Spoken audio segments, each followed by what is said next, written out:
So we are reaching a critical juncture, week 3. And as I had stated, today we're going to focus on rain, some rainfall calculations. Hopefully we'll even see how we um, uh, are going to work on the term project, term report. I'd also like to uh, go over uh, some concepts of infiltration.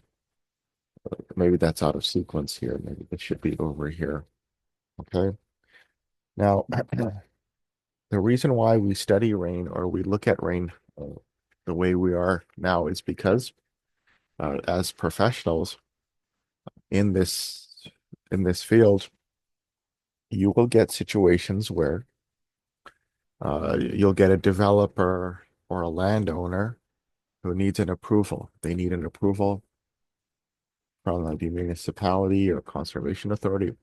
But before they can get that approval, they need to look at a water budget of the land. So what does that mean?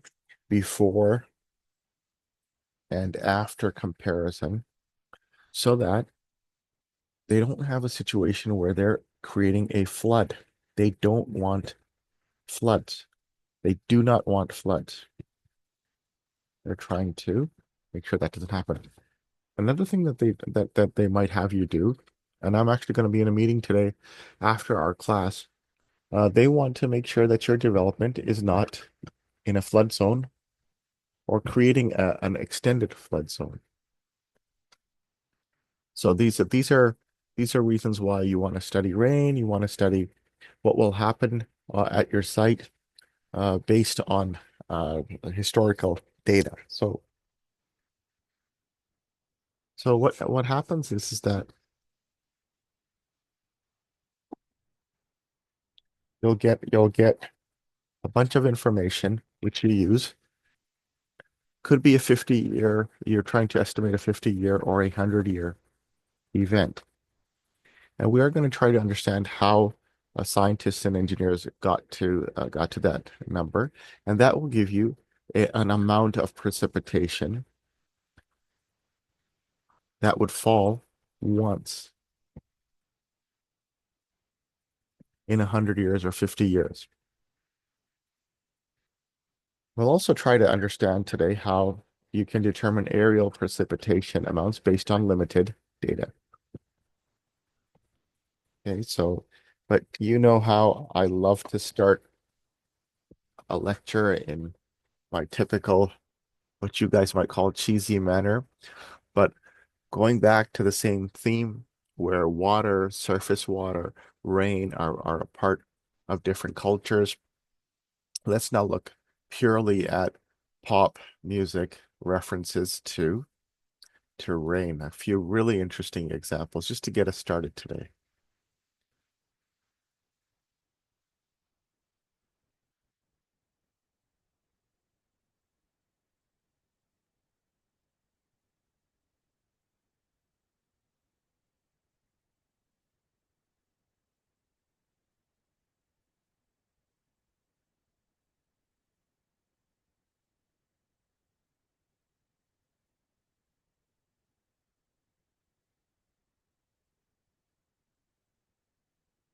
Just to get us a little bit relaxed.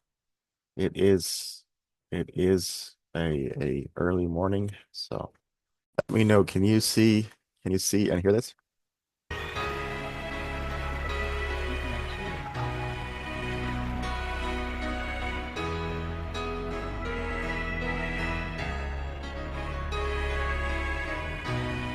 Just let me know in the chat. You can hear this.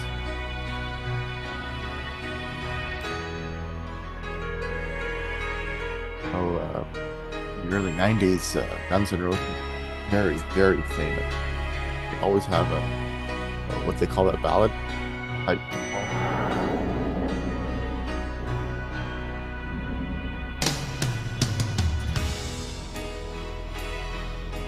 ballad song. More poetic or musical, and this one was very famous. And in this case, they even had a living.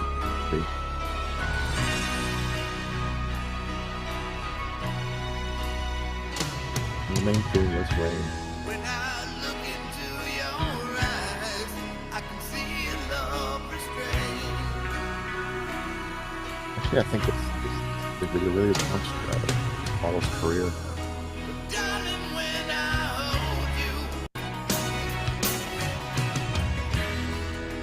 been through this such a long, long time, just trying to kill the pain.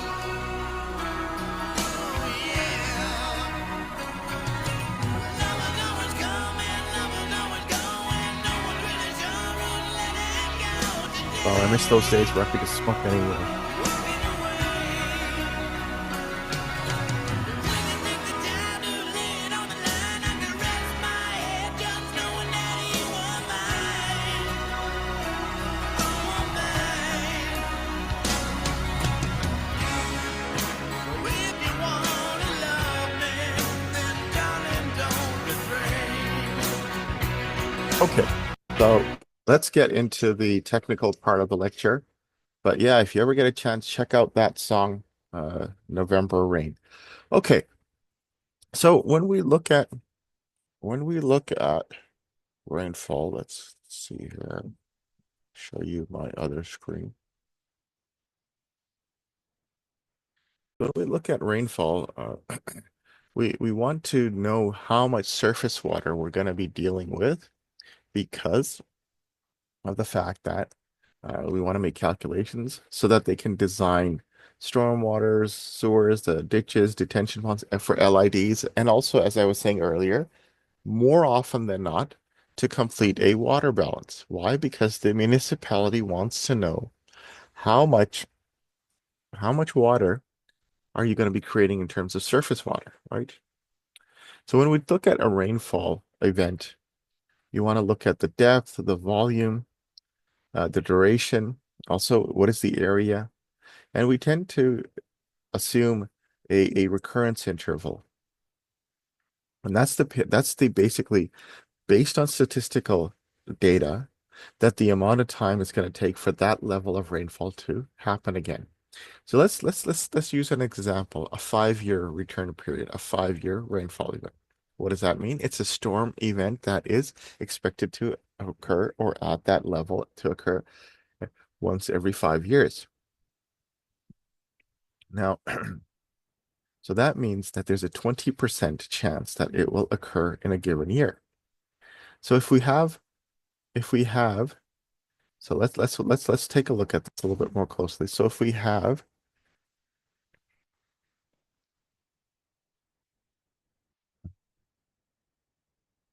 based on the information given, based on the information given, I guess it's over a period of 150 years of data.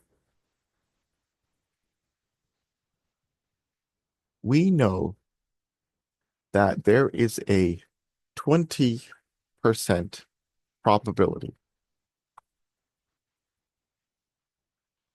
that a rainfall amount of X millimeters is going to occur in a year. So they've taken all of the rainfall amounts over a century and a half, and they've determined that there is a 20% probability that this rainfall event would occur. What is 20% equal to? So what does that translate to? 20% is equal to, let's see, make sure that you guys can actually read what I'm writing. So 20%, what is that equal to? 20 divided by 100. What is that equal to? 0.2.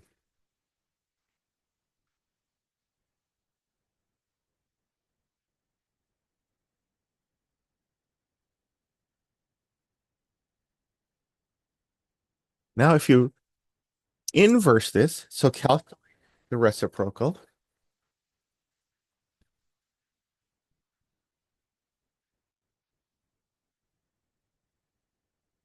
Calculate the reciprocal of this.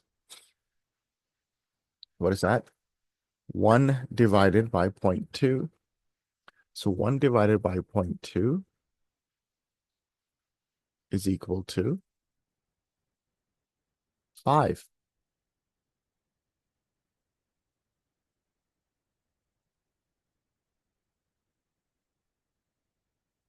right? How do you, Yes. so 1 divided by zero point 0.2 is equal to 5. So Yes, what does Professor. that mean? This is a 5-year event. So if the rain has a 20% probability of falling, that translates to a 5-year rain event. Let me just adjust my microphone. Professor, Yes, hold on. Let I me have a question. Oh, adjust my settings.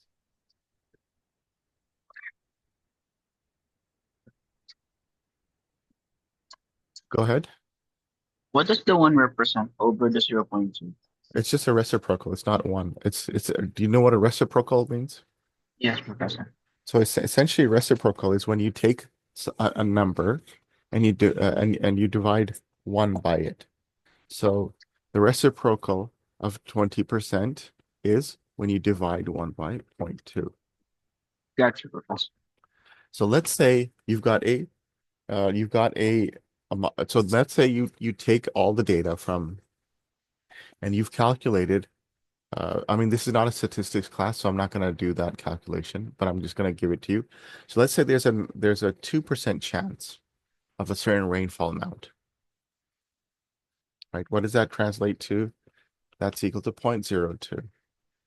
So what level of storm event would that be? 1 divided by 0.02.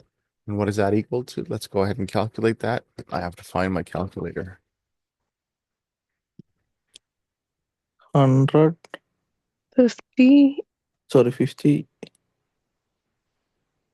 1 divided by 0.02. Yes, Professor. What is that? 50? 50. That is Yes, sir. correct. So that would be a 50-year storm event. Good. Okay. And typically, so a long time ago, what would happen is for these type of engineering or environmental projects, they would actually model or calculate using a 20-year, oops, can you see that? Yeah. Or a 50-year. But now some municipalities want a 100-year storm event. Why? Because they are of the opinion that typical rainstorm, so let's say you have your intensity, duration, rainfall graph, that a typical rainfall event is going to now be a little bit higher. It's not going to be in the future that it's going to be a little bit higher. So let's say that's the 1920s, 1950s, right? 1980s, right? What is that?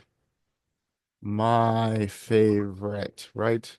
And early 90s, because you could smoke and you had Fanta Sure. commercials.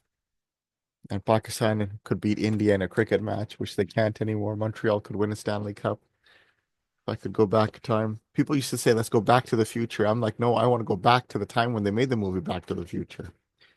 Oh, I should remember I'm actually being recorded now, so I have to I have to be a little bit on my best behavior. Okay, so that covers that concept, right? Now,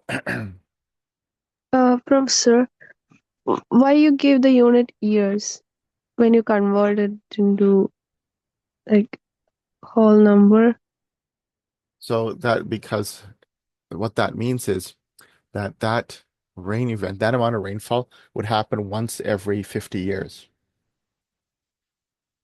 Okay, so whenever it says like 20% chance, we can convert like this and give the unit years. Well, not really years. It's a year. So if you say 50% chance of occurring, that's a 1 every 2 years. So let's go back to what you're asking. So you're asking about a 50-year storm event. So what is a 50-year storm event? Sorry, a 50% storm event. So if you have 50% chances that it will occur Just 1 and 2.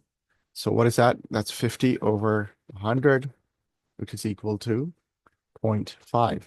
Now, to convert it into how many times would it happen for a given number of years, or in how many years would it take for it to happen at least one time? You have to take this divided by 5, which equals to 2. So that means that it is a 2-year event, 2-year storm. It's not years, it's 2-year storm. So if you said this is 2 years, that's wrong. If you said this is a 2-year storm, that's correct. That means it can occur once in 2 years. Well, that can occur even less than that, but statistically, it would occur once every 2 years. Okay. Statistically is what we're looking at. In reality, it could occur once every 2 days. Okay. But usually, based on the history of all the years that they've been collecting data, it would occur once every 2 years. Now, so at this stage, what I'd like to do is I'd like to show you first how rain is formed, and then how we can measure rainfall. Okay, so we'll watch 2 very good clips to help us understand this.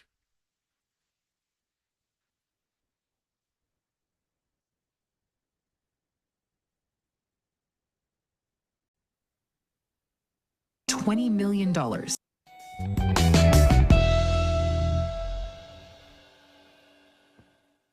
Hi and welcome back to my YouTube channel.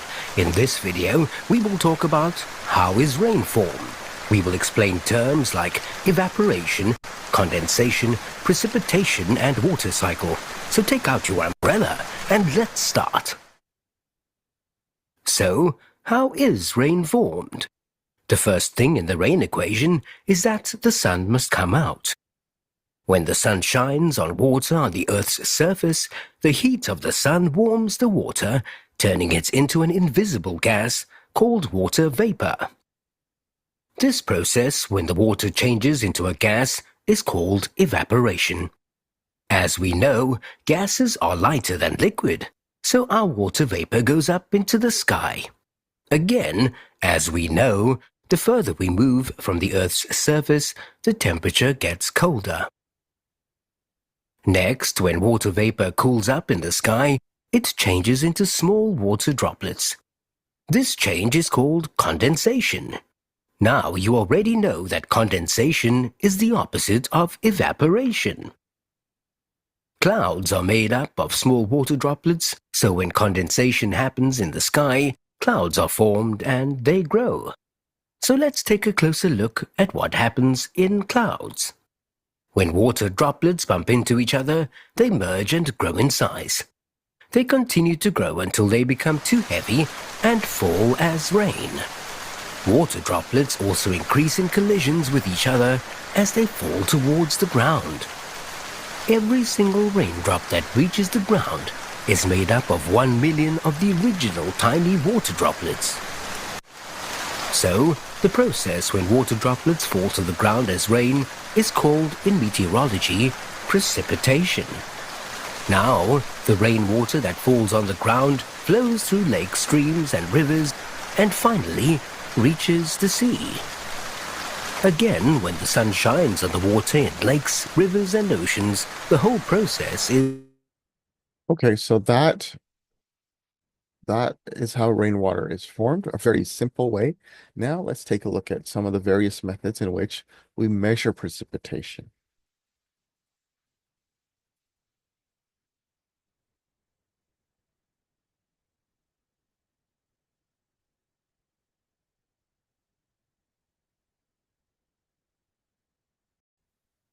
My name is Ralph James and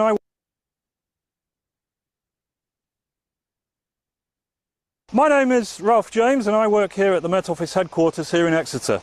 And I work for the part of the Met Office called Observations. And what we do in Observations is that we gather all of the information that our forecasters would need to produce various forecasts. Behind me you will see a fairly standard Met observing enclosure. And today we're going to talk specifically about how we measure rainfall, its intensity and the amounts. And the first thing that we're going to look at is the very simplest of rainfall measuring devices, and we call it a 5-inch rain gauge. So what we have here is a 5-inch rain gauge. Very, very simple in operation. But what we have here is a very sharp edge, and the distance between the two sharp edges across the diameter here is 5 inches. You'll see that there's a funnel within. The rainfall drops into the funnel and then travels down this tube and is collected in a very, very simple glass bottle. In order to measure the rainfall, all we do is tip the rainfall into a graduated measure, like this.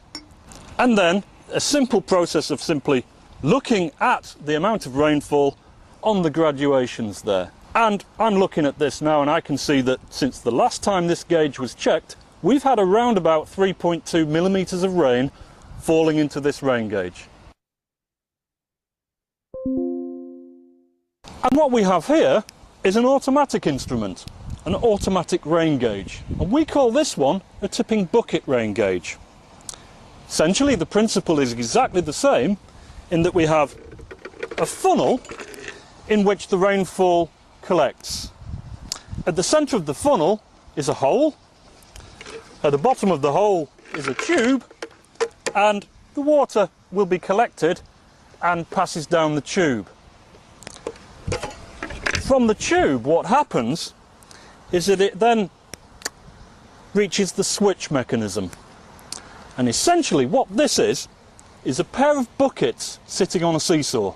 Each of the buckets will have rainfall falling into it, and it will become unbalanced. Once the seesaw becomes unbalanced, you then have a movement which we detect with a small switch down at the bottom here. If you have a lot of rainfall, obviously there'll be a lot of tips, and each one of these tips we can measure, and each one of those tips equates to 0.2 millimeters of rainfall falling into the funnel here.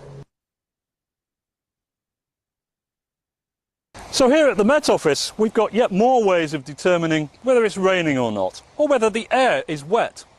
And this instrument here is in fact a wetness sensor. Very simple. If the air deposits some moisture, say a raindrop, onto this instrument, we can measure the changes in the electrical characteristics and determine whether the air is wet or not.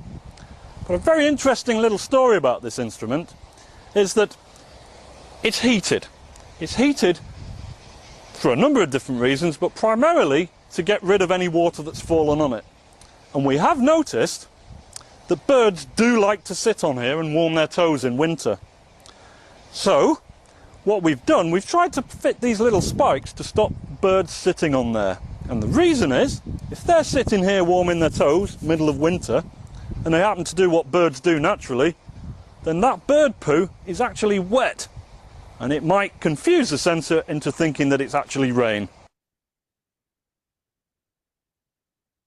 Okay, so what we have here then is a present weather sensor. And present weather is obviously very difficult for us to measure. But this machine does it really quite cleverly. In this area here, the instrument is capable of detecting the rate of fall of droplets or particles falling in this area. It can measure the temperature as well. So if we think about this, the temperature is above freezing and we have droplets falling through this area relatively quickly, we might say that that was rain. If they were falling more slowly, we might think that'd be drizzle. And if the temperature was below freezing, the droplets are falling slowly, let's make a guess and call that snow. All right. So that shows you how you measure the rainfall. Okay. Let's see here. Okay, coming back to our discussion. So when you do have rainfall, you compile it into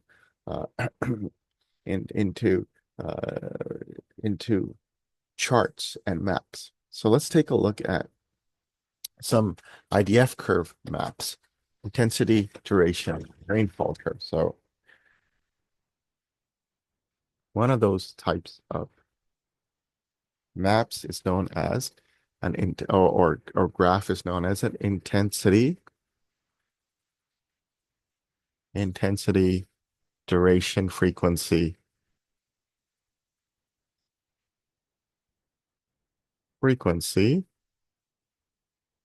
rainfall map. So if you see the duration and you've got the intensity, you can plot it for different levels of years. So let's say this is a 100-year event. You can plot it for a 50-year, a 10-year, or a 50-year, 10-year, and so on. And from this, you can also see that the lower the intensity, the higher the chance that that rainfall event is going to occur in a given year. Another way to look at rainfall, or another way to plot or chart rainfall, is cumulative.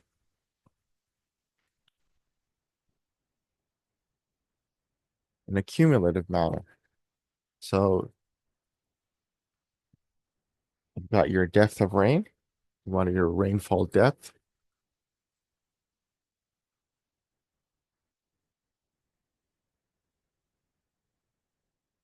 And you've got your time. Remember when we were looking at the data for plotting or for entering data for your model? So maybe for every 15 minutes, you can plot it. And so it starts from 0, it's cumulative, right?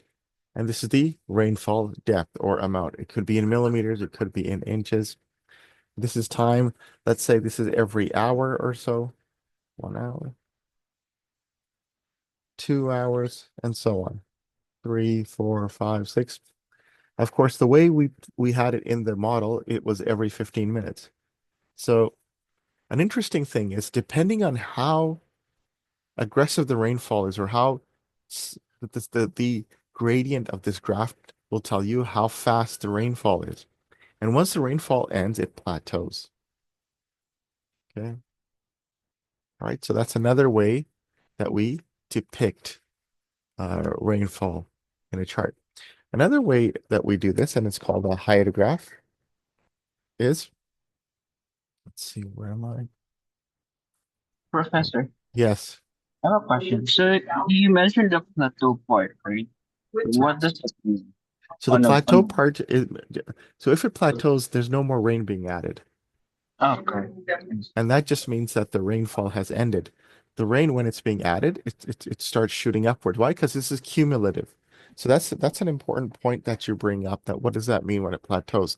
Because this is cumulative.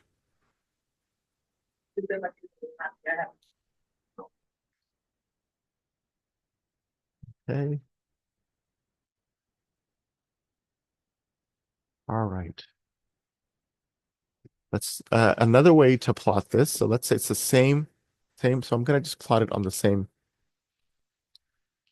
with red with pie chart with bars.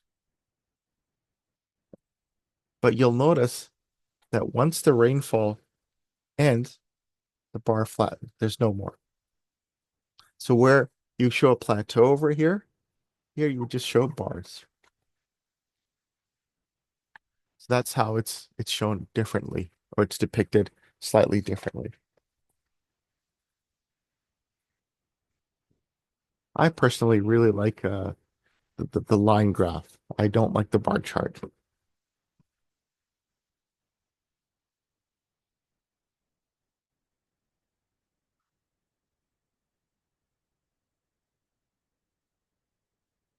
And where do you get that information from? Where do you get that information from?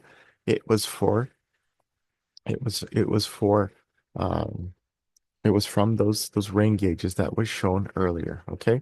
Now we do have a problem that we're going to address in a little bit. So let's say this is your watershed, right? And you've got a rain gauge here, rain gauge here, rain gauge here.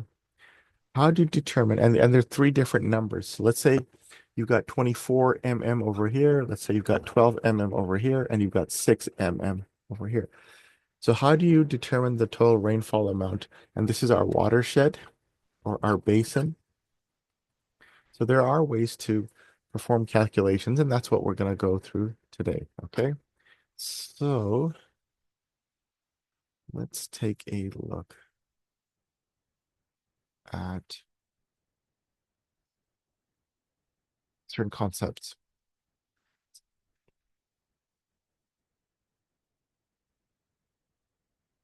Rainfall abstraction. So this is important that when you're running a calculation, there's different methods to perform rainfall calculations. So yes, maybe you do have an aerial extent of the rainfall being determined. Maybe you do.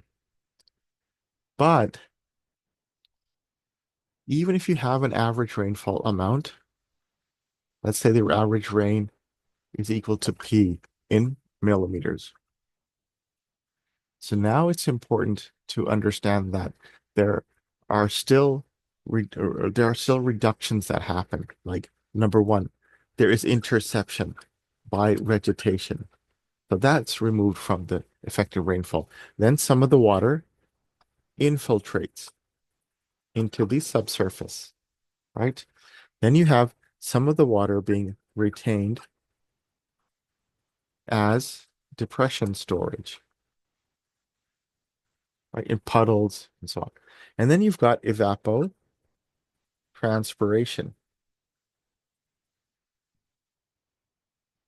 Then you've got evapotranspiration. But given our climate, right? Given our climate, are we like Brazil? Are we like Brazil or Indonesia, Malaysia? No. So we tend to actually consider this 0 millimeters in Canada. Is that accurate? No. There is some evapotranspiration. But for our climate, and I'd say going down to southern Ohio or Kentucky, I would continue to use that, although I'm definitely not the expert when it comes to that situation, right? But what you can do is you can run a series of calculations to determine how much of the rainfall is going to become stormwater, right? What you're looking for is a number that we can refer to as effective precipitation.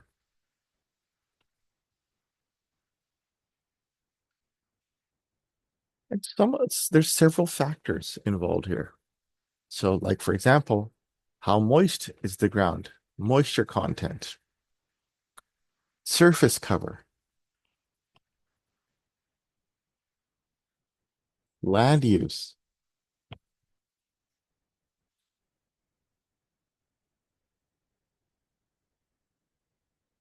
slope, topography, and so on.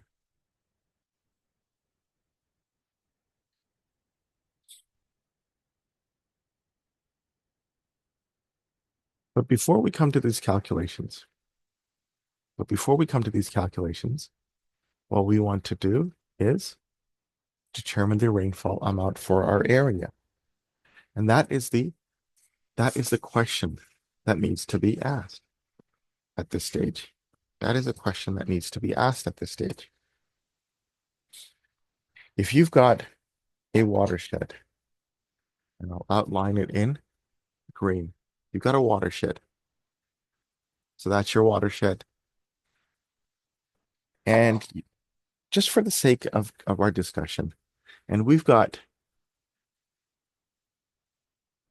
P1, P2, P3. These are our rain gauges. And let's say P1, you've got 2 millimeters fell. P2, we have 3 millimeters. And P4, P3, we have 4 millimeters. What do we do? How do we set it up so that it makes sense.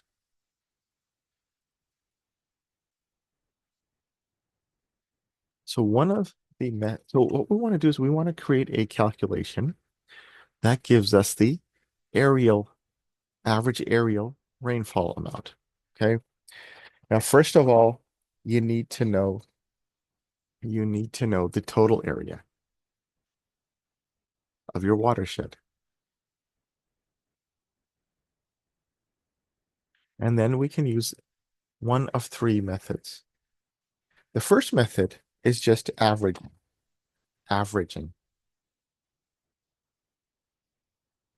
It's very simple. The first method is averaging. All you do is the sum of P over 3. Or the more proper way to put it is Pn over n, right? Which is equal to P1 plus P2 plus P3 over 3. So that would be 2 plus 3 plus 4 over 3, which is equal to 9 over 3 mm. So you could depict the overall aerial precipitation on average is 3 mm. Do you think that's a good way to do that? It's not, I mean, it has some logic in it, but I would say probably, probably It's not. not Yeah, it's probably not the most accurate. Uh, Jason, what do you think is a more accurate method? probably another equation, Professor. Yeah, so there's a few uh other methods that are considered to be more accurate in estimating aerial uh aerial. So one is known as the iso-hyadal method,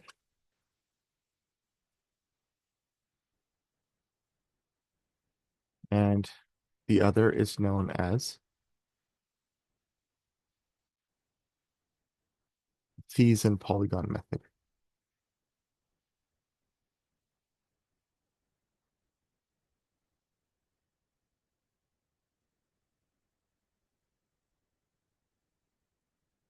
We will get to these in a short period of time,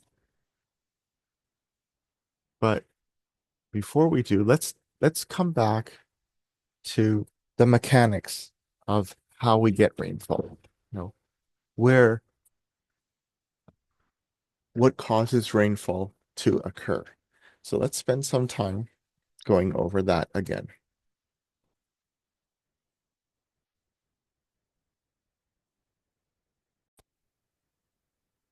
You should be seeing my slides now. Yes, Professor. You got your rainfall on the window.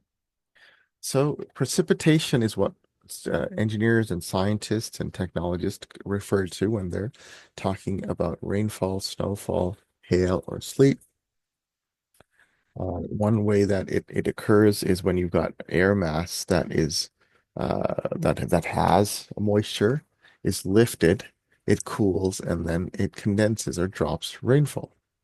And there are a few mechanisms for airlifting. One is the frontal lifting, then you've got the orographic lifting, and then you've got convective. So what is it? What does that mean? What does that mean? So when we're referring to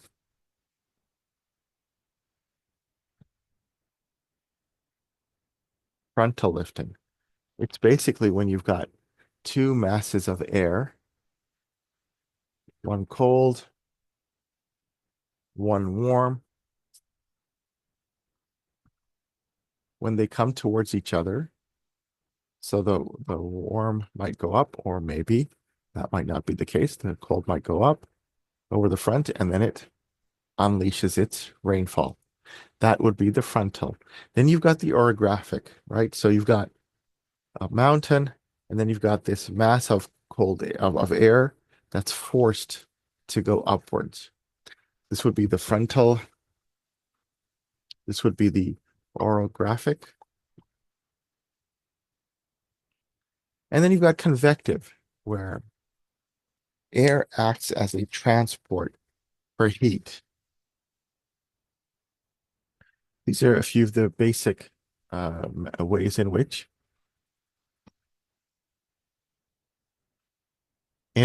rainfall would be forced to occur. So just a few basic definitions. Air mass is the large body of air, and it has a small range in temperature. A front is when you've got a boundary between two different air masses or air masses with different temperatures. Cold front would be when you've got colder air, and of course, relatively speaking, the warmer front has warmer air. So just as I was saying earlier, you've got your cold air, and when it's forcing the warm air is forcing the cold air to rise or to sink. Rainfall can form. So the warm air, because it's being forced to rise, it would be producing a cloud. Now, I know I had said that cold air might rise as well, but generally speaking, it's not the case. It's the warm air that rises. Why? Because it's less dense. Okay.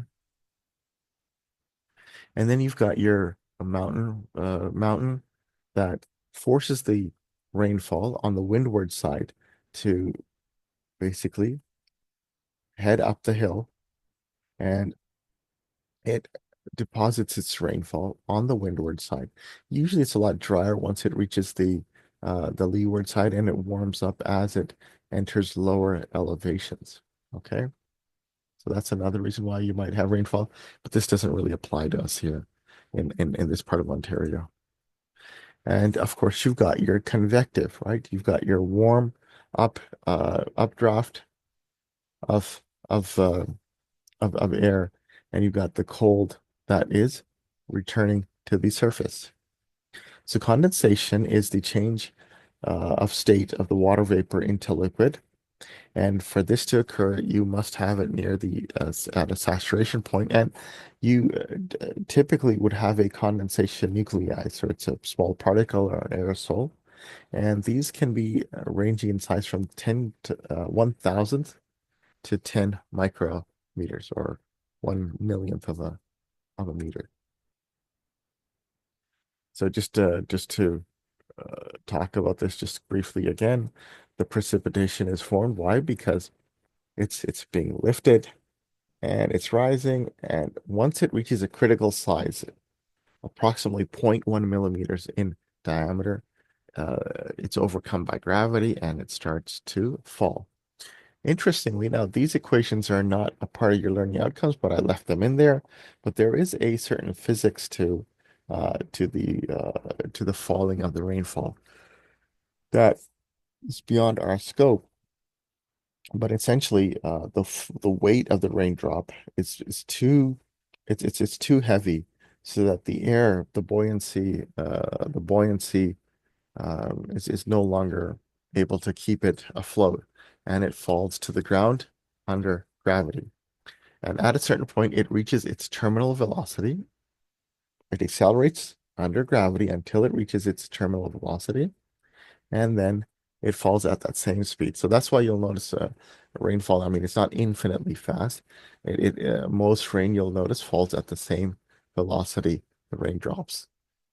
And you can have raindrops that are up to 1 millimeters in diameter and as small as 0.1. So what is rainfall variation influenced by it? It's higher in certain coastlines. There's seasonal variation. You might notice that we get spring showers here. They might start sometime in late March and continue well into May, sometimes into June. And then you might get a warmer period where you don't have that much rain. We also sometimes get some fall showers, but definitely our spring showers are famous. I also noticed that if you're living in a place where it's extremely warm or extremely hot, you could get some variation based on the daytime temperatures. So for example, in Florida, it's hot and muggy in the morning. You know by about 3 p.m. you're going to get a rain shower. And here's where you can see the global precipitation patterns. You have a lot less in Northern Africa and parts of the Middle East. So parts of Pakistan don't get that much rain.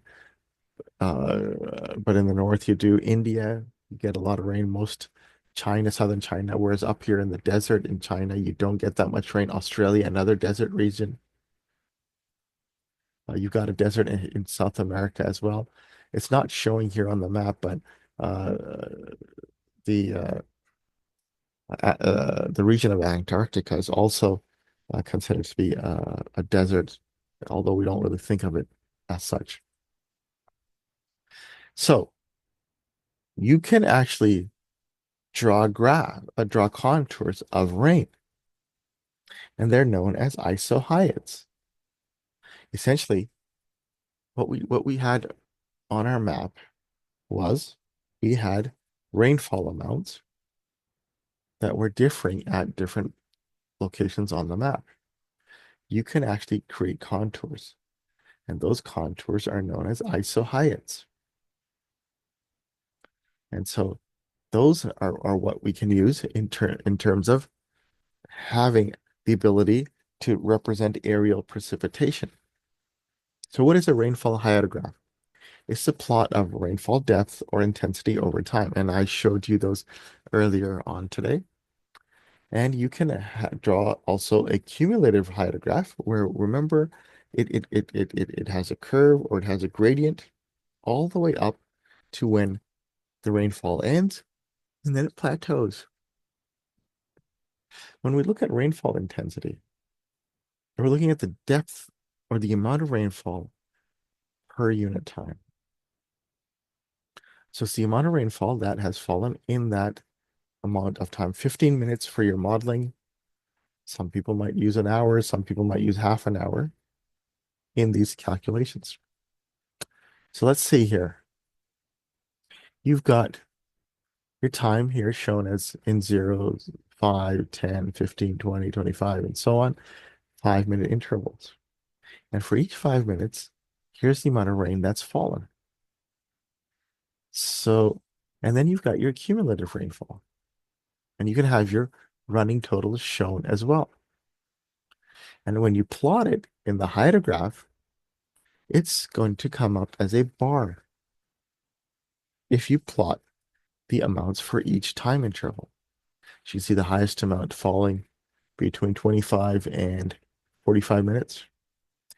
But the other way, which I actually like, is you can plot a cumulative rainfall graph like this. And the steeper the gradient, the higher the rainfall intensity. All right, now is a good time to take a short break because we now are going to spend the next half an hour or so going over the methods to calculate areal distribution of rainfall. All right, guys, so take a very short break and then we will be back.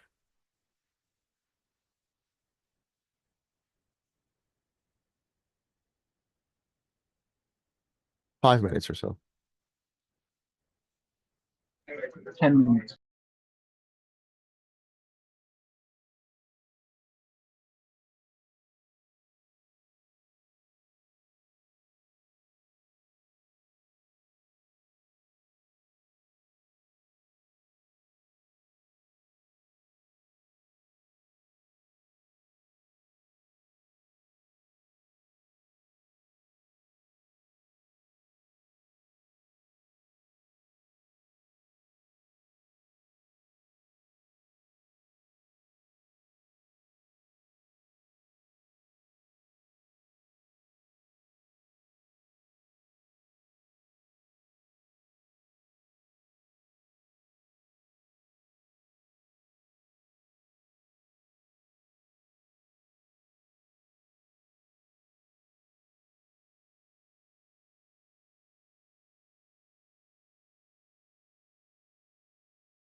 Okay, hopefully people are coming back, but keeping in the spirit of cool songs when it comes to rainfall, let's listen to one of my all-time favorites, at least a few seconds of it,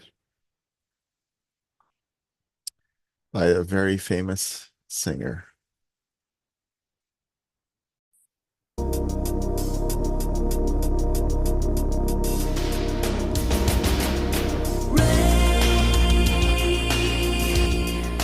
Feel it on my fingertips, hear it on the window pane. Your lips coming down like rain.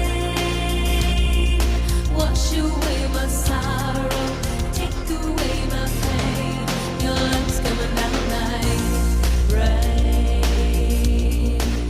When your lips are burning mine, and you take the time to tell me how you feel. But you listen to my words, and I know you heard. I know it's real. Rain is what the thunder brings. For the first time, I can hear my heart sing. Call me a fool, but I know I'm not. I'm gonna stand out here on the mountain top till I feel your rain. Feel it on my fingertips, hear it on the window pane. Your love's coming down like rain. Wash away my sorrow, take away my pain. Your love's coming down like rain. It's very interesting how this song has a very positive view on rain, whereas the song by Guns N' Roses earlier had a very dim view on rain, that when things went wrong, they're talking about rain as if it's the worst thing that ever happened.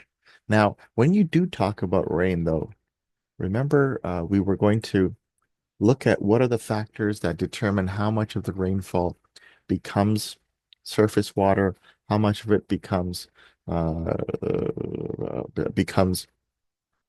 infiltrated into the ground. Well, let's watch this very interesting presenter talk about that for a few minutes as we get back into our rhythm.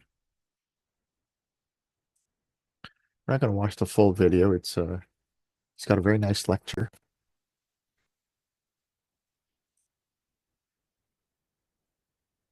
But he talks about what happens to some of the rain. Ground, and it actually forms the groundwater table, and the excess water,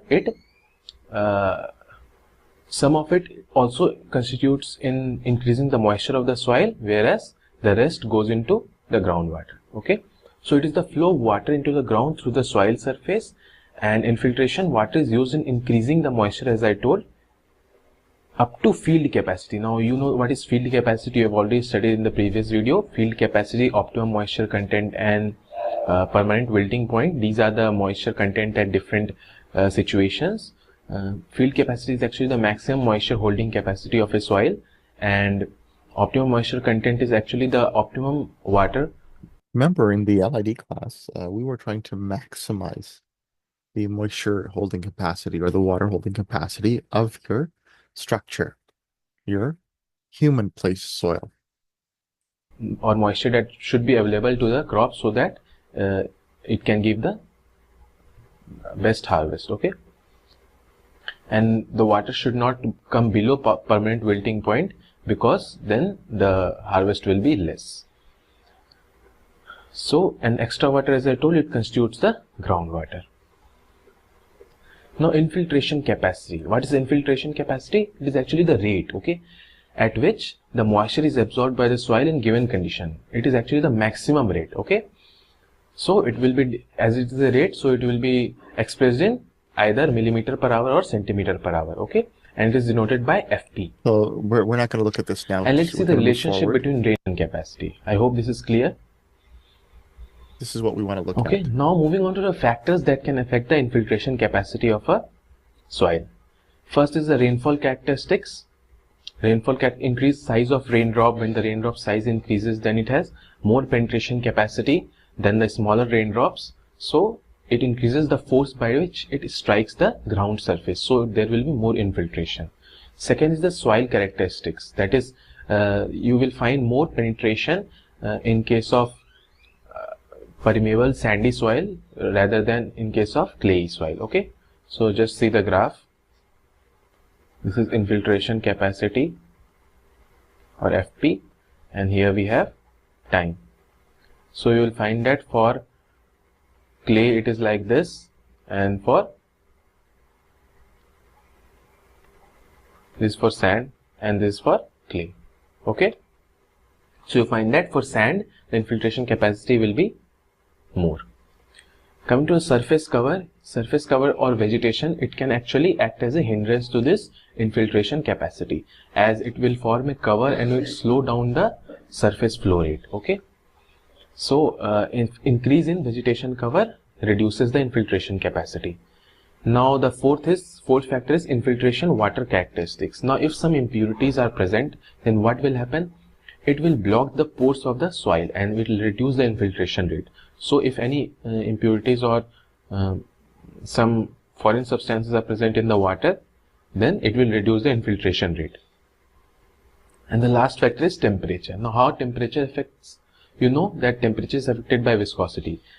As the temperature increases, the viscosity of liquid decreases, whereas this is just reverse in case of gas. As temperature increases, then random motion of gas particles increases, so viscosity increases in gas, whereas in liquid viscosity decreases. Okay, this is due to cohesion factor. Okay, all right. So let us now go back to our discussion on aerial precipitation.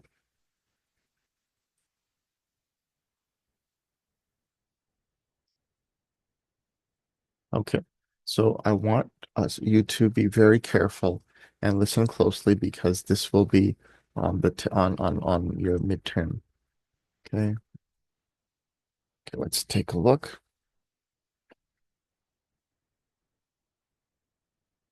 So let's draw our watershed, right? So before we can actually use the concepts of aerial precipitation, sorry, of infiltration and so on, let us draw our watershed. Okay. And you've got P1, P2, what are they? P1, this is a rainfall gauge. It's measuring rainfall. And let's now enter rainfall data. So let's say this is 3 mm fell or was measured at this gauge, 4 mm at this gauge, 2 mm. So we did the arithmetic mean method earlier. What is that? 2 plus 3 plus 4. What is that? 2 plus 3 plus 4 divided by 3. It's 3 measurements, so it's going to be 2 plus 3 plus 4 over 3 is equal to 9 over 3. So the average aerial rainfall, according to arithmetic mean method, is 3 millimeters. But we don't consider that to be the best method. We're going to look at 2 other methods. So the first one that we're going to look at is the Diesen polygon method. Okay. So the first thing you do is you draw lines joining them. And then you draw lines bisecting these lines, perpendicular. And so what you've done now is you've divided this whole thing into 3 different areas. That's area 2. I'm going to call that. I'm going to call this area 1. This is area 2. This is area 1. Why? Because gauge P1 is here. Gauge P2 is here. And we are going to refer to this area as 3. Then what you do is your rainfall is going to be a sum of the product of, so the area for P1 times the measurement 2, that's the area, that's the rain gauge 2, sorry, rain gauge 1, plus area P2 times rain gauge P2 plus area P3 times gauge 3. And you divide that by the total area. Okay? So let's now go through some slides to try to help you guys understand that. Yeah, I'm going to go through some slides to try to make you guys understand that.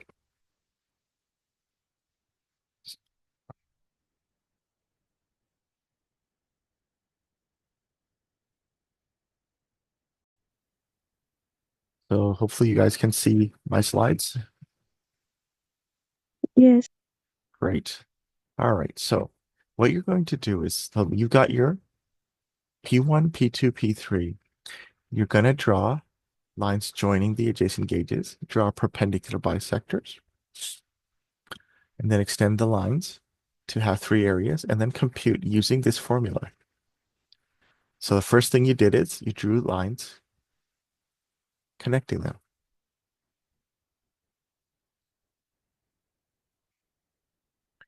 Then you bisected these lines, and then you created the areas.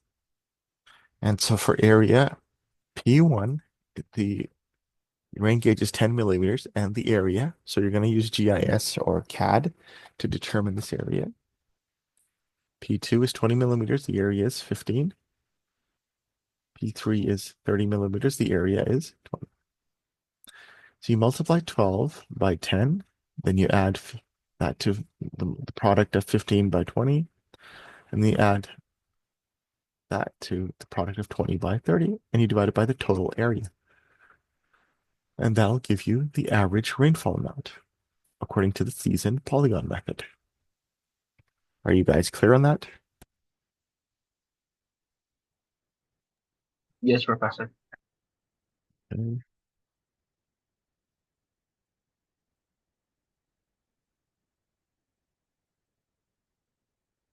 So let's watch.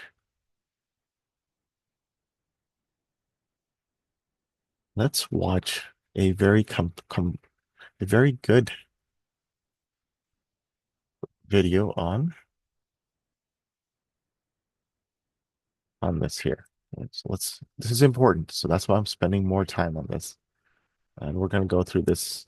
So we've gone through this once here, we've gone through it in the slides, and we're going to go through it once again here in this video because it is extremely important for your test. Representative area for a bunch of different sampling stations. So the first thing we're going to do is do an easy one, a very easy one, with only 2 data points, 2 places where the water level would be collected. What we want to do is just draw a little dotted line between the 2 stations. And if I really cared, I'd use a ruler, but this is going to be an approximation anyway, so this will do the job just fine. Then what I want to do is do a perpendicular bisector, which basically means I'm going to find the halfway point. And again, if I cared to pull out a ruler, I could do so, but I'm just going to eyeball it right now. The halfway point goes about there, and I want to draw a line perpendicular to that line that goes through that central point, thus perpendicular bisector. This one, because it is so simple, that's pretty much all there is to it. I'm going to go over that line, and you'll see why in the more complicated diagrams. I'm going to go over that with black. And essentially what that means is everything to the upper left side of the area is going to be closest to point A, sampling point A, while as everything in kind of the right lower side is going to be closer to point B. So anything over here in this area, anywhere, is going to be closer to B than it is to A, and likewise anything on the side of this line will be closer to A than it is to B. So this represents the area for A, and this down here the area for B. Now, of course, they can't all be this easy or we'd have nothing else to do in this class. So let's try just a slightly more difficult one. Let's do one that has 3 data points, or 3 sampling stations. So I'm just going to draw a quick dotted line connecting each of these 3 to each of the others. And same thing, I'm going to do a perpendicular bisector for each of these 3 points. And again, I'm pretty much just going to eyeball it. And now the pink lines I'm going to draw, I might overshoot a little bit, but that's okay. So let's do the point between A and B right here. And if I do a perpendicular bisector there, really that line is saying anything to the left of it is closer to A, anything to the right of it is closer to B. And if those were the only 2 stations, we'd be done. What we can do though is also look at the relationship between B and C. And I'm just going to draw a perpendicular bisector there. And even though I know it's not going to be used, I'll carry it on over to that left side. And again, anything above that line that I just drew is closer to B. Anything below that line is closer to C. Finally, I'm going to look at A and C and do a perpendicular bisector between the 2 of those. Just going to look something like that. And anything on the upper left of that line will be closer to A than it is to C. Anything to the lower right will be closer to C than it is to A. Now what I want to do is actually highlight a couple of those lines just to make sure that I'm representing all the areas fairly. So from here to here, I'm definitely splitting A to B. And over here, I'm definitely splitting B to C. And then finally, I want to split A and C. So I'm just going to do a line like that. Now, if you focus on just those 3 lines, let me actually highlight them with a slightly darker color, just so it's a little more evident.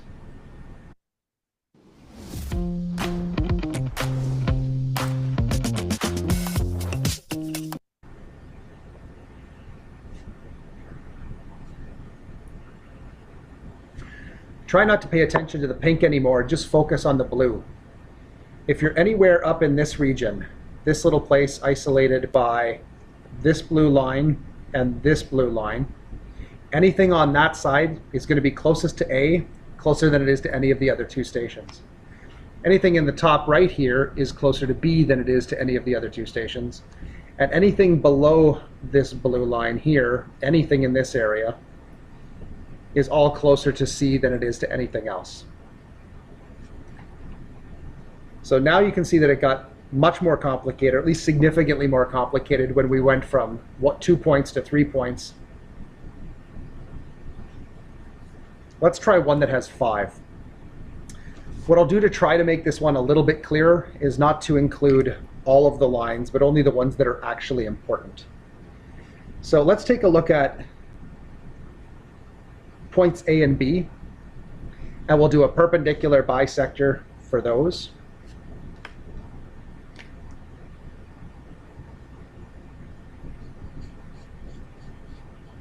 I'm not going to extend that line all the way to the bottom because I can already see by the time I get to about here, I'm much closer to D than I am to A. So I know that this is not going to be a line that matters. While we're at it, let's do A and D. The middle point's about there. So the perpendicular bisector there would look like this. And I could continue it over there. But again, by the time I'm over to about this area, I can see anything that I draw is going to be closer to B than it is to D. So I'm not going to worry too much about it. Let's do one between B and D.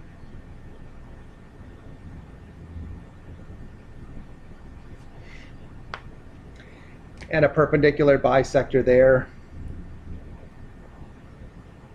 It's going to come down that way.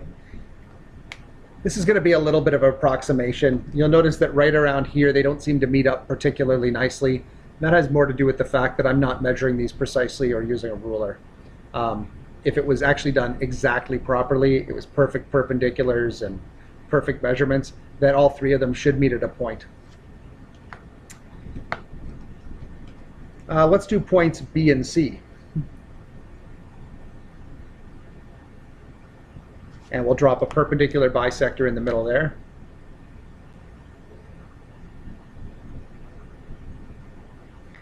And again, I'll stop drawing by the time I get too far down there because I'm already getting closer to E. Another point between D and E. The order I do these really doesn't matter as long as I get them all done eventually. And a perpendicular bisector there. Again, I could extend it up further, but I know that I'm already going to be into area B. And I think the last one that I need to look at, actually there's a couple I need to look at, C and E.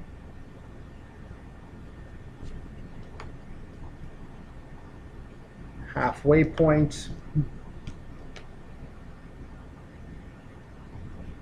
Perpendicular bisector approximately. And finally, B and E.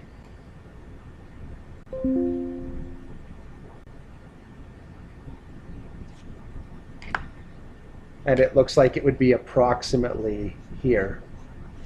And again, if I had done them lined up properly, they should have come to nice points instead of doing anything wonky where the lines start to intersect. So now I can break this into 5 regions. This region up here in the top left corner of the diagram will be A. B is this pentagon-y shaped region. C, the part over here on the top right. D on the bottom left, and E on the bottom right. And again, if you want me to make it a little bit more clear,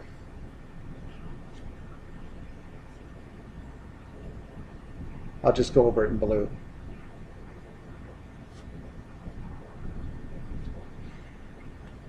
So that's how you do a Thiessen polygon. The truth is, doing them the first few times you do them can be quite difficult to get them exactly accurate. I'd recommend maybe doing it in pencil so that you can erase it. But once you've played with it a little bit, I think you'll just you'll be able to figure out which lines matter and which ones don't. For instance, you can see that the line I started to draw here was quite irrelevant. All it said was this is closer to A and this is closer to D, but both of them were closer to B, so it didn't really matter. If you do, Okay, hopefully that makes sense.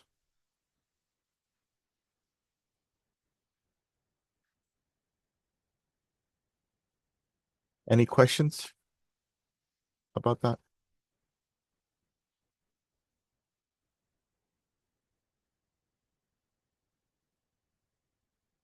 So the other method that we look at, it's known as the isohydal method.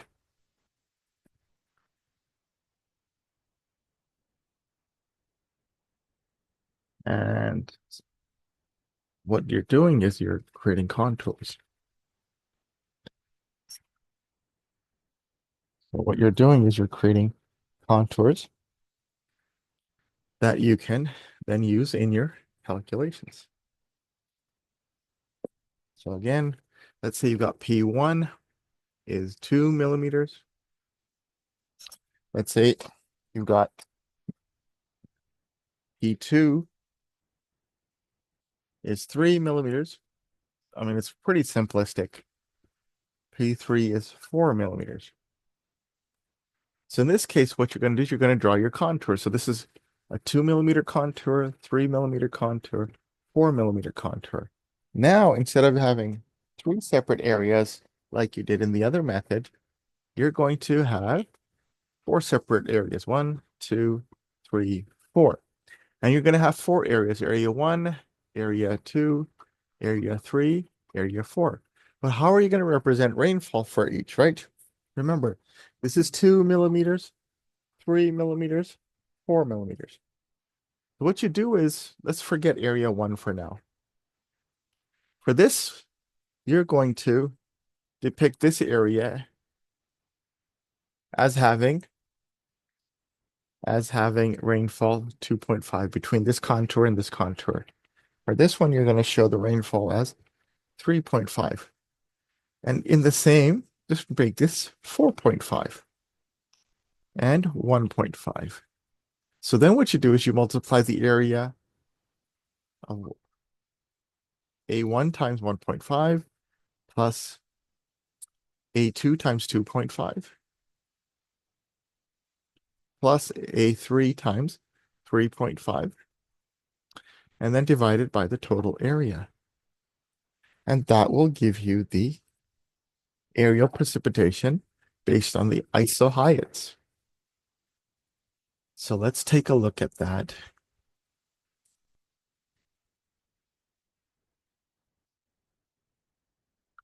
Take a look at that here in our slides.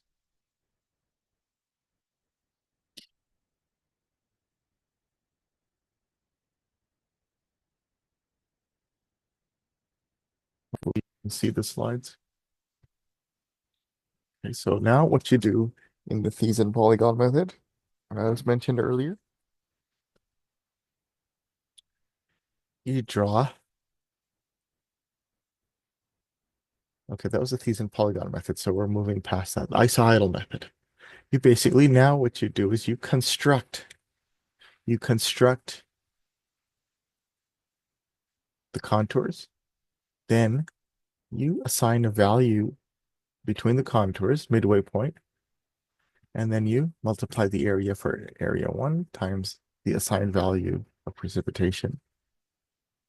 And you add it all up and divide it by the total area. And again, to make sure that you understand this, let's now watch somebody who's even smarter than us, at least myself, talk about this. And then we should be in a good place to move past this.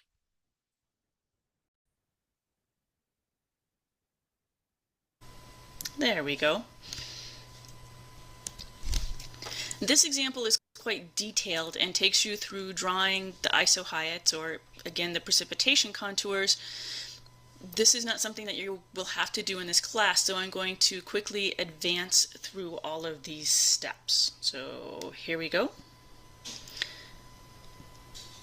You can see all of the contour lines being drawn in. Again, I will give you a map with the contours already drawn in. Here they're just discussing the proper method of drawing contours and correcting the contours, adjusting them so that they match the data. And here is the final isohyetal map. The area between the contours or the isohyets is what in this method we are going to use to weight the precipitation data. And again, if I give you a problem like this, I will give you a map with the contours already drawn like this, and I'll also give you the area that's in between the contours. So for example, in terms of what area you use to weight the data, here between the 7 and the 8 isohyet, the area is 40 kilometers squared, and we can take a look at that. All right, so these red numbers are the areas in between adjacent contour lines. So between 7 and 8, the area of that circle there is 40 square kilometers. Between the 7 centimeter contour and the 6 centimeter contour, the area of that circle is 54 square kilometers. So those are the areas that we're going to be using to weight the precipitation data in this method.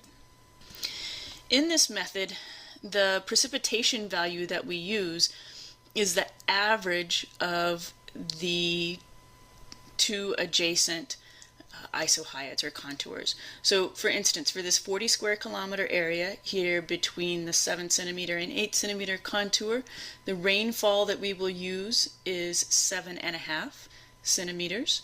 And again, the area we will use is 40 square kilometers. Now there can be some confusion about what to do with areas at the edges of the map that are not bounded by a contour. So for instance, at the top of this map, we have this area here that's 20 square kilometers. We know that it's bounded on the bottom by a 3 centimeter contour, but there's no contour bounding it on the top. We don't have a 2 centimeter contour line here. Different people handle this in different ways. You can either use 3 for your precipitation value, and you'll see that's what they did in this example. It also would be okay to choose to use 2.5 or 2.75. You'll get a slightly different answer depending on which number you choose, but either of those choices is acceptable. Okay. So now that we have our areas and we know how to get our precipitation, we simply calculate an area weighted average just like we did in the Thiessen method. So here are their calculations. Now in this example, they do the math in a little bit of a different order than in the Thiessen example that we just looked at, but it's actually the same exact thing as the Thiessen example. Basically, they just divide. I think I'm gonna start cutting carbs. I need to drop my belly fat. If you want to drop this. Now let's proceed to the isohyotal method, which is the third possible method in converting point rainfall into areal rainfall. So,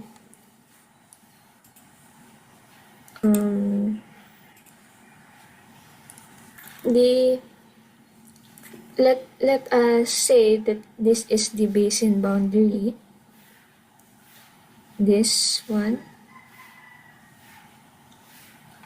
and the isohyets are, or isohyetals are these lines. So this is somewhat similar to a contour map, but instead of the terrain, it presents the depth of rainfall. So, for example, this isohyotal here is 8 centimeters of rainfall. This one is 10, and this line here is 12, and so on. So, also these dots are the different stations with terrain gauges. So let's try to solve this one.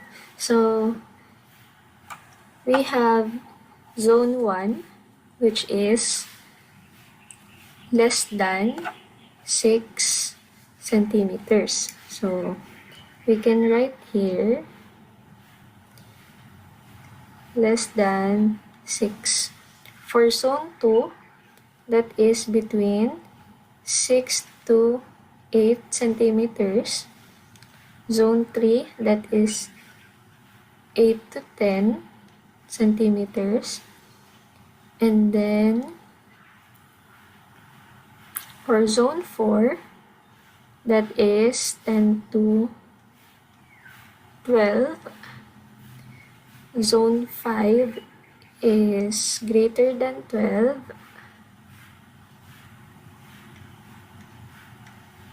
And then zone 6 is less than 8.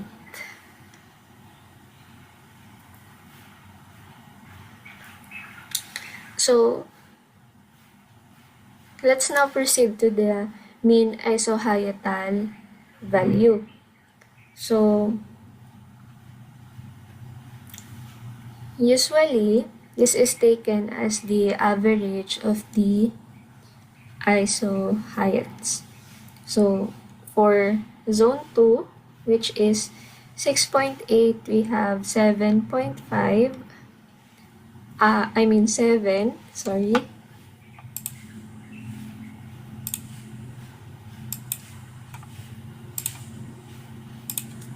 So from 6 to 8, we have 7. 8 to 10, we have 9. 10 to 12 is we have 11.0. So how about if the ISO height is less than 6, greater than 12, and less than 8? So in the reference I am using, they simply took the mean isohietal value as the average of the two rain gauges here. So we have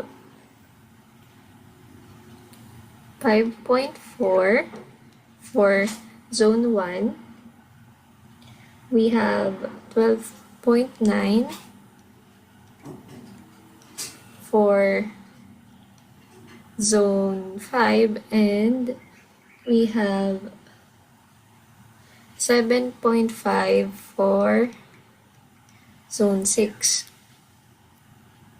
But sometimes the mean isohietal value is given in the problem, but usually it is taken as the average of the two successive isoheights.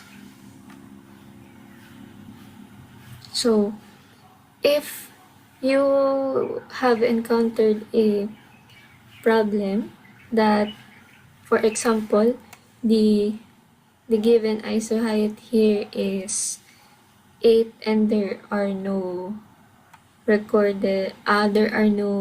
rain gauges in the figure, you can simply set it as a number a bit smaller than 8 centimeters, such as 7.5.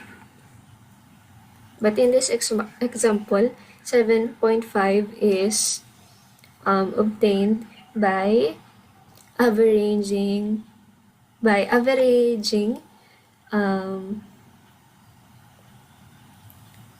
rain gauges O and B.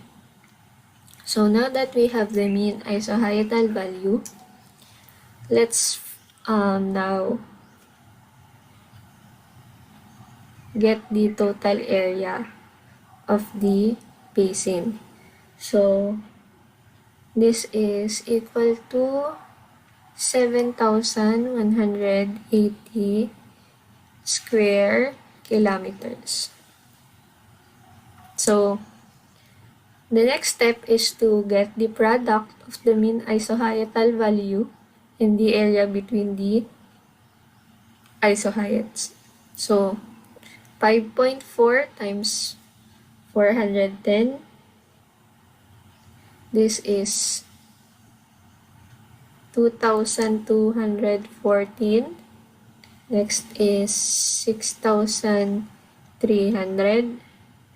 Next is 25,650. So hopefully you now get the gist of this 19,250. because you're going to need this in your test. Okay. All right. Now let's move on to the next part. But before we do, sorry, I shouldn't say that yet. Any questions about any of this? These are test questions. That's why I spent more time on them. I have a question, Professor. Yeah, go ahead. What's the test again? Pardon me? When is the test? What will happen? Good question.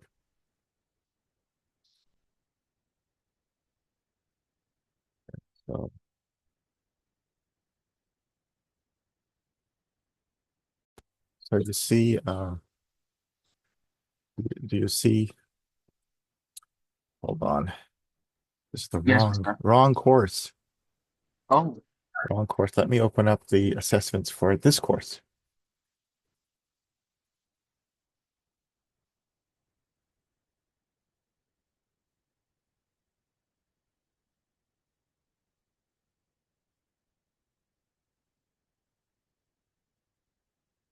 Do you see the course? So assignment 1, is due at the end of this week.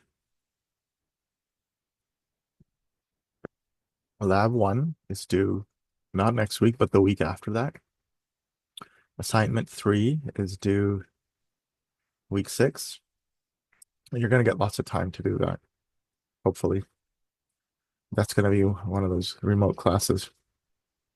Test 1 is week 8, so that's the 7th of March.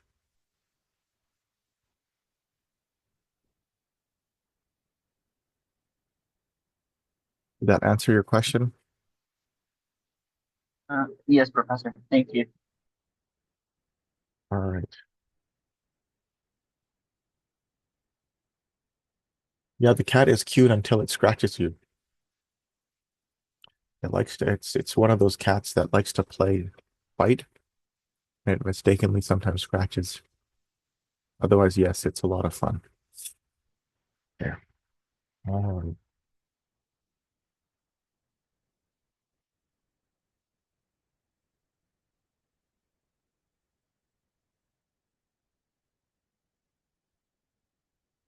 I'm assuming everything is okay with these aerial precipitation methods, and we can move on. Professor, quick question. I'm sorry. The tutorials will be shared on the course shop, right? Which tutorials? The videos that you showed us. I can uh, I can share the document with the links, okay? Thank you, Professor. Right now, in fact, to make sure we don't forget. So what you want to do is just download this.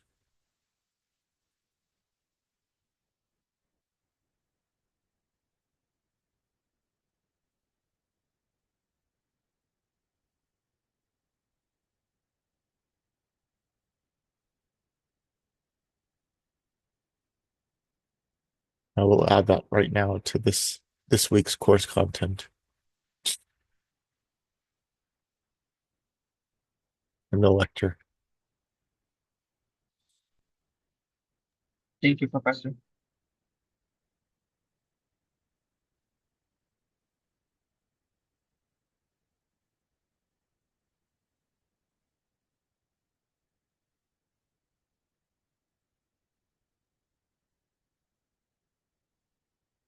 It should be there now. All right.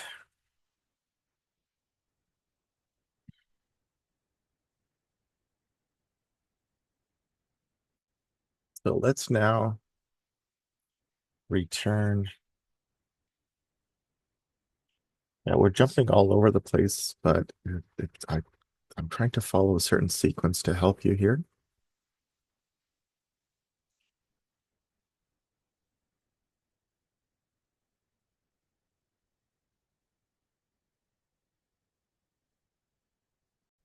Okay, so we've talked about how the rainfall is actually the effective rainfall requires that you remove the interception, the depression storage, so these are the abstractions, and the infiltration. And you then have an equation that helps you determine the runoff volume. And so let's run through that quickly. So I think this is going to be one of your labs as well. So it's good to pay close attention. It'll be easier in the lab. I think it's lab number 2. I mean, it's one component of lab number 2. Sorry about that. Too early in the morning. Had breakfast. Hopefully they'll delete that from the recording. It's okay, Professor. It's normal. If it doesn't delete, I know one person who will laugh a lot. 2 people, Sophie and Crispin. I can hear them giggling right now.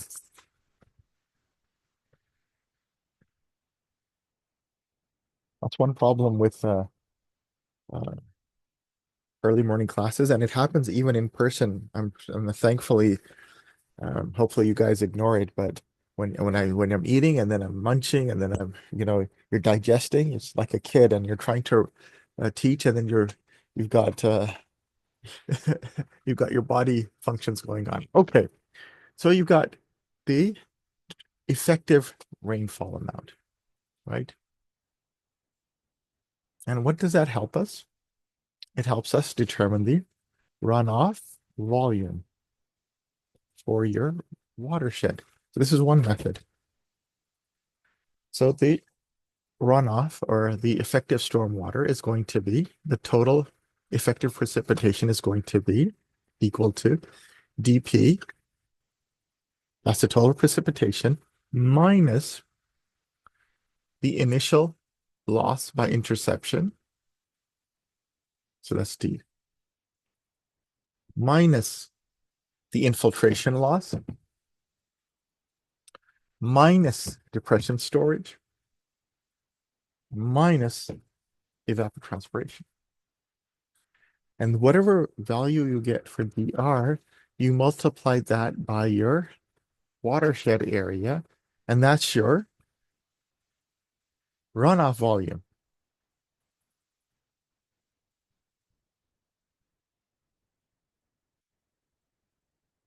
And this could be expressed in inches or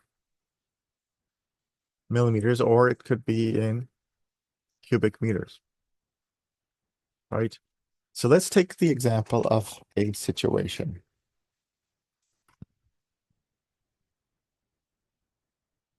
So let's say we had a 2.5-hour storm,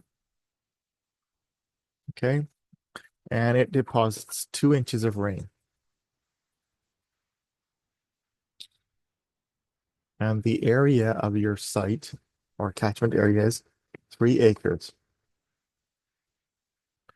So if the interception capacity is 0.3 inches,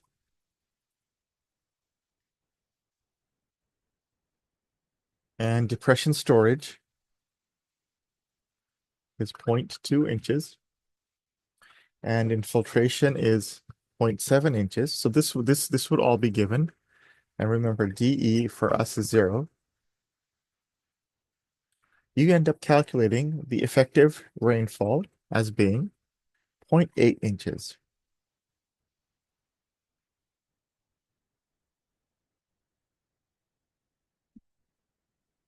We want to convert this to acre to feet. So you divide it by 12. And then you multiply dr by 3 acres. And the answer is 0.2 acre feet, or how I like to do, convert it to cubic feet. So it's about 87,000 cubic feet of rain, of storm water. Okay. So you're going to be using this equation at some point. Not in the test. This will probably be, these equations you'll probably see in lab number 2. So even if you're not completely following it, you will at some point have to go back and consult it. So that's why I'm not spending as much time on this, because you're going to have to work on it again, and hopefully your learning will occur.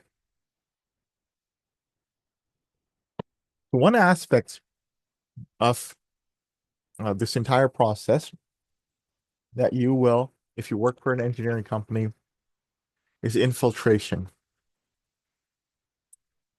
We've talked about it before. And one of the methods that you can actually perform a calculation is known as the Horton infiltration equation.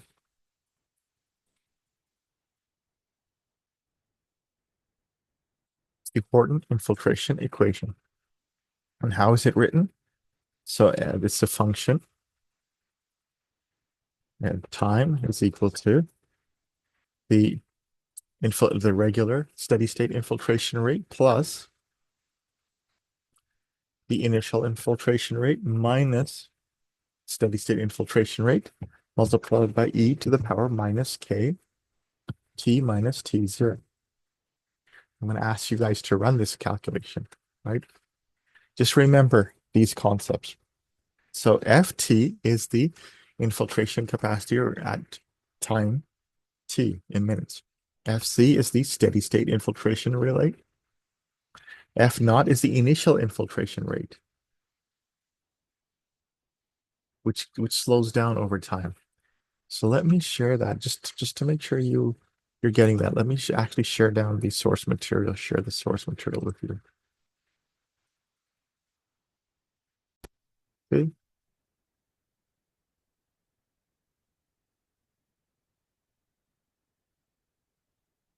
Now there is another issue though.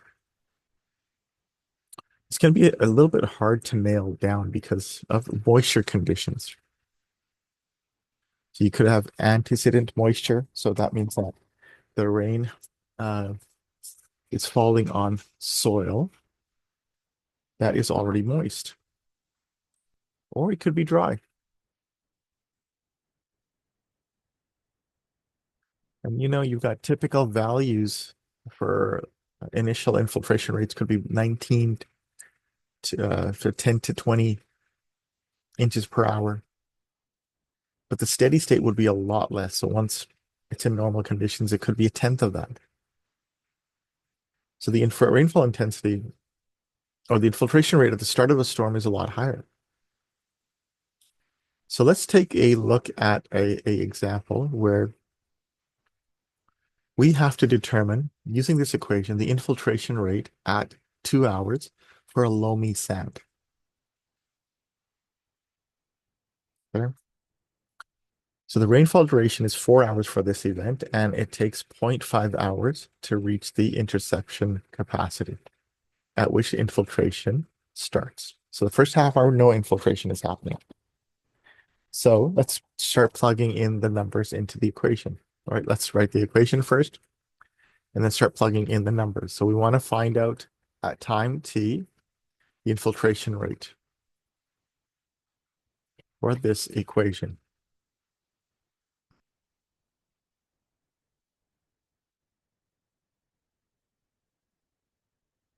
And remember, it's Dothan loamy sand, so we're going to go back to the table and find that information. So from that, F naught is equal to 3.5 inches per hour.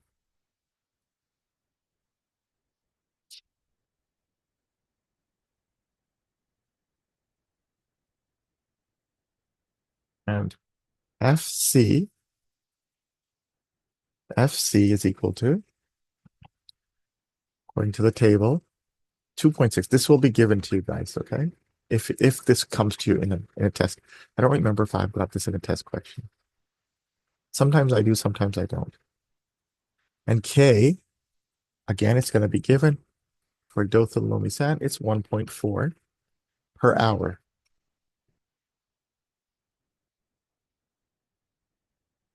So fill it in.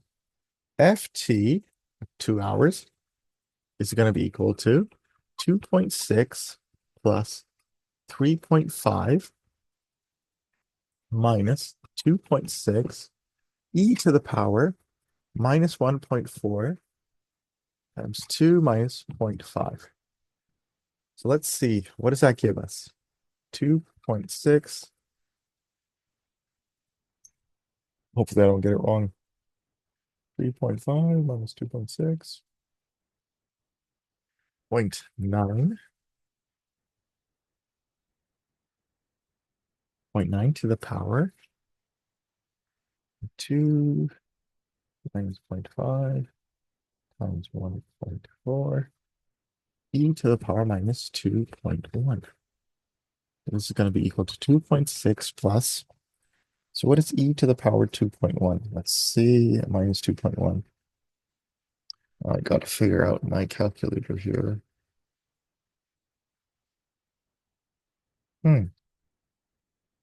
Maybe one of you can help me. Okay, I think I've got it.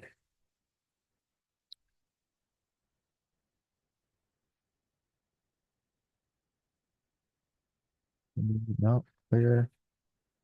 minus 2.1 second function. That's going to be equal to 0.122 times 0.9. This is what e to the power minus 2.1 is equal to. So times 0.9 is equal to 2.6 plus 0.11 is equal to 2.71 inches per hour. That is the infiltration rate after 2 hours. Okay. All right, so the next concept is runoff coefficient, which we can start on now, or we can take a short break before we move on to this concept. Let's take a short break. You guys have been working very hard for the past few hours, and so time for a short break, and then we will continue with this. We'll probably be finishing up soon enough, the runoff coefficient. And then we'll talk about your term project again. And you will then have time to finish off your assignment number 1 and submit it. Okay. Any questions?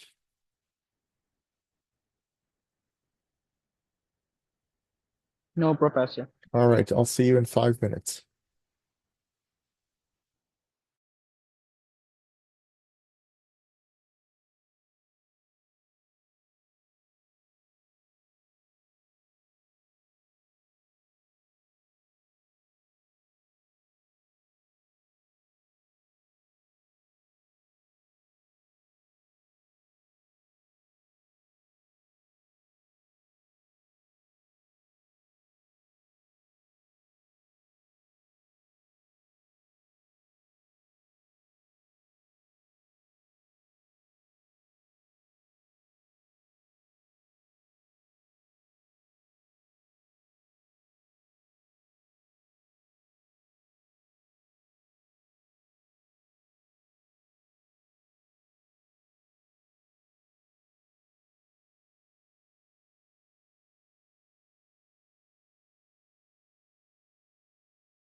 Okay, let's get started on the last portion of today's lecture.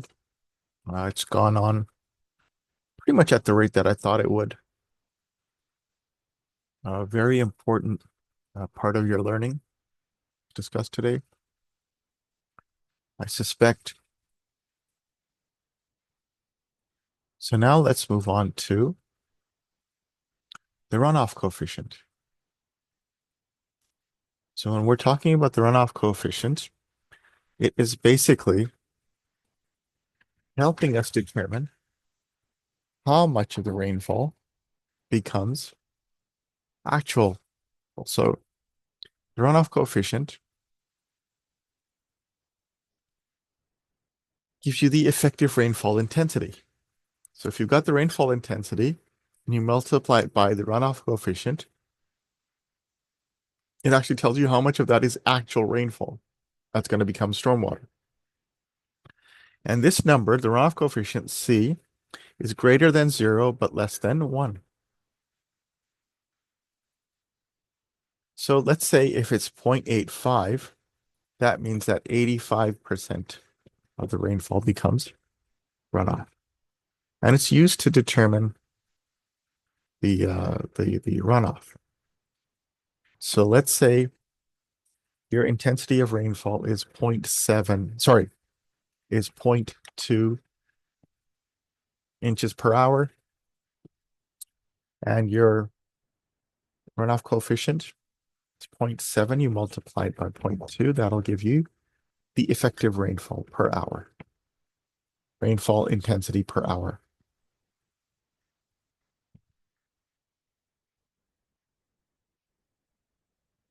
Now, it's important to understand that the land use actually gives you this.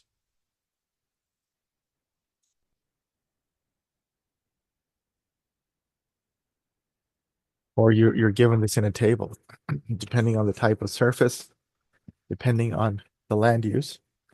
This runoff coefficient is variable. And it's the lowest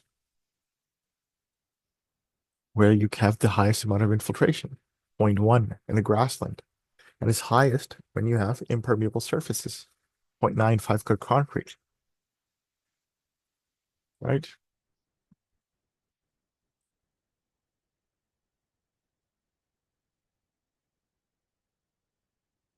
So let's say we want to determine the runoff coefficient for a drainage basin that is made up mostly of a park and single family housing. So the total area, let's say, is equal to 45 acres, of which 15 acres is the park and 30 acres is the housing area, single family housing. So now what we would do is we would create a composite, which is what you guys just did recently. The composite runoff coefficient in this case would be 15 times. So if you look at in the table that I gave you guys, if you look at the runoff coefficient for a park, it's 0.2 plus 30 times. For single family housing, it's 0.4. And you divide it by 45. That gives you the composite runoff coefficient for your area as 30. Next, we come to the concept of the curve number, the runoff curve number. And it is a term derived by in the United States as from the Natural Resource Conservation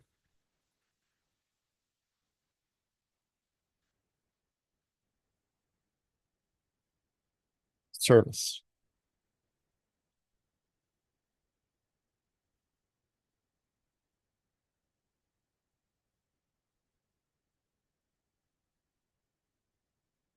And what they've done is they've determined the retention as being equal to, F is equal to the precipitation minus in the initial abstract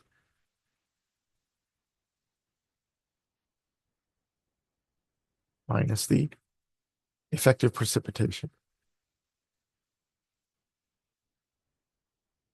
So the total rainfall, IA, the initial abstract, minus. So then what they did is they divided everything, or they divided this by S, where it's the maximum possible retention, and this is going to be equal to effective rainfall over total rainfall minus IA.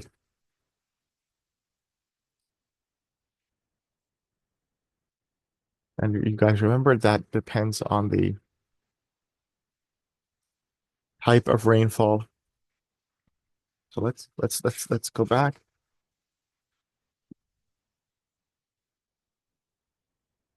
So F over S is equal to P effective rainfall over P minus IE. Substitute F with P minus IA and PE.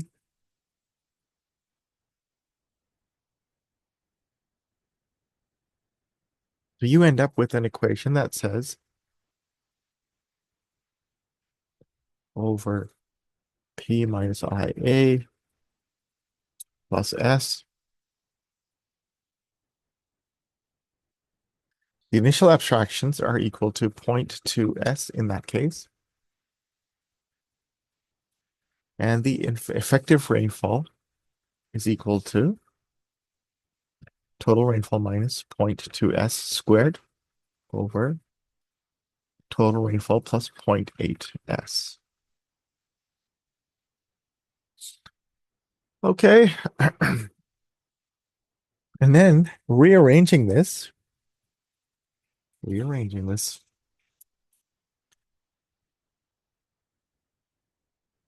can then also use this equation to determine the curve number for S, where Cn is equal to the runoff curve number, which you guys just calculated for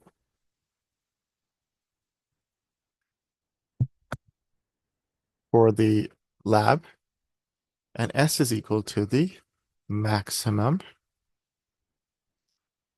retention.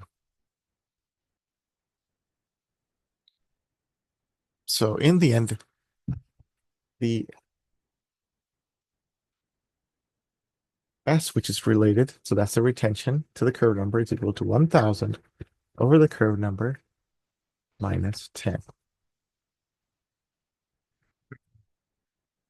Okay. So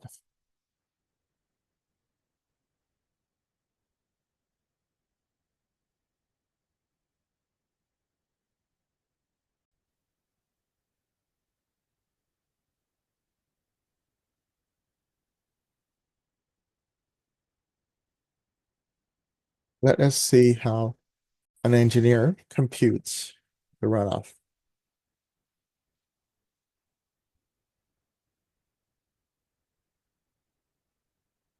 One of the most common applications in hydrology is to calculate the runoff from a storm in a watershed. And one of the most common techniques for doing that is the SCS runoff method. This is also known as the curve number method. Okay. In this example, I have a basin. It's got a hydrologic group A. There are crops on it, and it's classified as straight row crop, so it could be, for example, corn. It's in good condition, and it has an antecedent moisture condition 1, which means that it's dry. Okay. Now we have a rainfall event. Okay, so we have 3.68 inches of precipitation that occurs. Let's say it occurred last night. Okay, and what we're trying to figure out is what the runoff is going to be. Now the equation from SCS is this equation down here, where Q is equal to P, which is your precipitation, minus 0.2 times S. S is the maximum potential storage that that watershed can hold in terms of the amount of water. All that squared divided by point A, S plus P. So when I look at this equation, of course, we know the precipitation. We don't know S. Okay, so we have to get there. Okay, for us to get this maximum potential storage, we first need the curve number. Now, if we look in the text, and if you don't have a text with you, you can go online. If you just look under curve numbers for these following conditions, you're going to see that the curve number is 67. Again, it's in a table. You look it up for these conditions, and it's a curve number 67. But that's at AMC 2. Okay, that's with the antecedent moisture condition. Just remember, antecedent moisture content, which we're going to talk about a little bit later, is the soil condition moisture content based on how long it's been since the last rainfall event. So for dry conditions, it's called AMC2. AMC1 for normal conditions is AMC2, and for wet conditions, it's AMC3. Condition of normal condition, okay? Here we have a dry watershed. It's AMC1, okay? So we need to apply a correction to that. So to calculate the curve number in AMC1 condition, there's a formula, and again, this is something you see, it's posted online, it's also in the text. It's 4.2 times the curve number, and then 10 minus 0.058 times the curve number. So what we're doing right now is we're just insert these terms in there. So you've got 4.2 times the curve number 67 over 10 minus 0.058 times the curve number 67. And we end up with the curve number. The calculation gives us 46.01. Okay, or we're just going to use, of course, we're going to round it to the nearest. So 1 second here. So it would be a curve number of 46. Okay, so 46.01 or 46. So again, this is it corrected for AMC1. When we looked it up in the textbook, it'd be 67, but with the correction for having a dry watershed, it comes out to 46. Okay. Now we can calculate that S term. So the maximum potential storage S is equal to 1,000 over the curve number minus 10. So again, we're just going to insert that term in there. We've got a 46 for the curve number minus 10. Okay. And our maximum storage comes out to be 11.74 inches. Okay. So that's what it can handle. So we've got a rain event of 3.68. We've got a maximum storage. Let's go ahead and use the main equation here for SCS. And again, it's going to be this equation right here. And all I'm going to do is just insert those terms. So here I've got 3.68 inches minus 0.2. And then S is 11.74. Okay. And I'm going to actually put square brackets on all this. Right, all that's squared. Okay, and then that's divided by 0.8 times the 11.74 inches plus the 3.68 inches. So everything I have is in inches in the numerator, inches in the denominator, and that gives me a runoff of 0.14 inches. Okay, so to summarize, we have again with a basin under these conditions having a precipitation event of 3.68 inches, understanding what the maximum watershed storage can be, okay, is 11.74. We expect that of that 3.68 inches to only really have maybe almost a tenth of an inch, 0.14 inches of runoff. And that concludes this example using the SCS runoff method. Okay. All right, so that ends that portion. So that's the end of today's overall lecture. But just to summarize, hold on.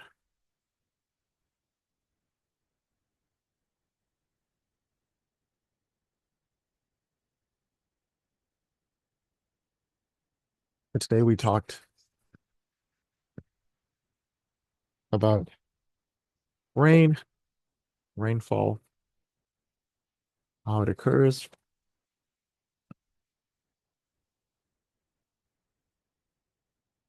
talked about how we calculate aerial precipitation values,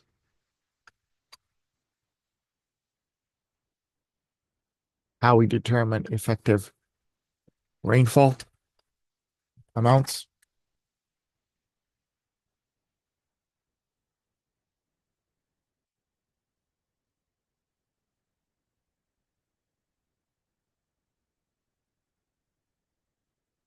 we also looked at runoff, how to calculate runoff, and infiltration. Let's not forget, we looked at the various methods of measuring rainfall. Okay, so that's pretty much what we had going on today. So we covered a lot of information. Just a couple of notes for you. So these calculations are going to be in your test, so make sure you remember them. These calculations might be in the test, possibly, and these calculations are going to be in your lab. All right, so be ready for that. Be ready for these assessments, or to become a part of your assessment.